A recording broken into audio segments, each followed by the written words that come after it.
रामाय रामभद्राय रामचन्द्राय वेधसे रघुनाथाय नाथाय सीतायाः पतये नमः।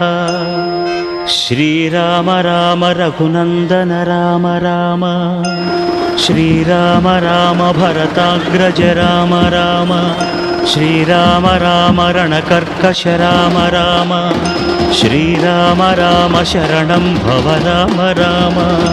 श्रीरामचन्द्रचरणौ मनसा स्मरामि श्रीरामचन्द्रचरणौ वचसा गृह्णामि श्रीरामचन्द्रचरणौ शिरसा नमामि श्रीरामचन्द्रचरणौ शरणं प्रपद्ये।